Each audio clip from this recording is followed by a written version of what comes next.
میرے آقا حضور کی محفل لگی ہوئی ہے، آقا حضور مسجد کے اندر جلوہ فرما ہیں، جناب ابو ہریرہ رضی اللہ تعالیٰ عنہ راوی ہیں، ایک بندہ باہر سے آیا، آ کر نماز پڑھی، اب نماز اس نے جلدی جلدی پڑھی، رکوع کے اندر گیا تو ابھی صحیح انداز سے اس نے رکوع نہیں کیا، فوراً اٹھ کھڑا ہوا، ابھی تھوڑا سا سر اٹھایا رکوع سے ڈائریکٹ سجدے میں چلا گیا، سجدے سے تھوڑا سا سر اٹھایا دوسرے سجدے کے اندر چلا گیا، یوں جلدی جلدی اس نے نماز پڑھی، نہ رکوع مکمل کیا، نہ قومہ صحیح کیا، نہ ہی سجدہ صحیح کیا، نہ ہی سجدے کے درمیان جلسہ صحیح کیا، نماز مکمل کر کے آقا حضور کی بارگاہ میں آیا، آقا حضور کی بارگاہ میں سلام عرض کیا، جب آقا حضور کی بارگاہ میں سلام کیا نا، میرے آقا حضور نے سلام بھی دیا اور میرے آقا نے فرمایا ارجی فصلی فانک لم تصلی، او بندہ خدا جا اپنی نماز دوبارہ پڑھ، تیری نماز ابھی ادا نہیں ہوئی ہے۔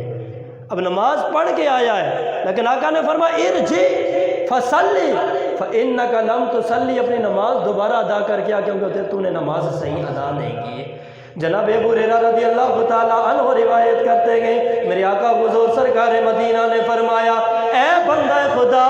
جا دوبارہ اپنی نماز پڑھ، تو نے نماز صحیح ادا نہیں کی گئے۔ جناب ابو ہریرہ رضی اللہ تعالیٰ عنہ فرماتے وہ بندہ گیا دوبارہ نماز پڑھی، اسی انداز اسی طریقے کے مطابق نماز پڑھی، پھر بارگاہ مصطفیٰ میں حاضر ہوا، آقا حضور نے فرمایا ارجی فصلی فانک لم تصلی، او بندہ خدا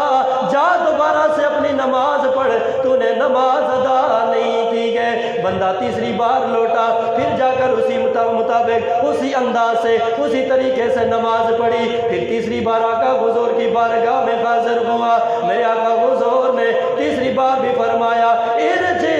فصلی فانک لم تصلی، او بندہ خدا جا اپنی نماز پڑھ، تو نے نماز نہیں پڑھی گئے۔ آقا حضور کی بارگاہ میں عرض کرتا ہے او سوڑیو مجھے جو طریقہ آتا تھا، سوڑیو مجھے جو سمجھ تھی میں نے اپنی سمجھ کے مطابق صحیح نماز ادا کی گئے۔ یا رسول اللہ اب اس سے بہتر طریقہ بہتر انداز کون سا ہے جو مجھے معلوم نہیں ہے، جس سے میں ناواقف ہوں، آقا حضور میری رہنمائی فرما دیجئے۔ میرے آقا حضور سرکار مدینہ نے فرمایا اے بندہ خدا جب تم نماز ادا کرو تکبیر تحریمہ کہو اللہ اکبر، اس کے بعد ہاتھ باندھ کے رب کا قرآن پڑھو، جتنا آسانی کے ساتھ پڑھ سکتے ہو، جتنا آسانی سے پڑھ سکتے ہو قرآن پڑھو۔ اس کے بعد جب رکوع میں جاؤ آرام سکون کے ساتھ اطمینان کے ساتھ رکوع کرو، جب رکوع مکمل ہو جائے پھر اطمینان کے ساتھ سیدھے کھڑے ہو جاؤ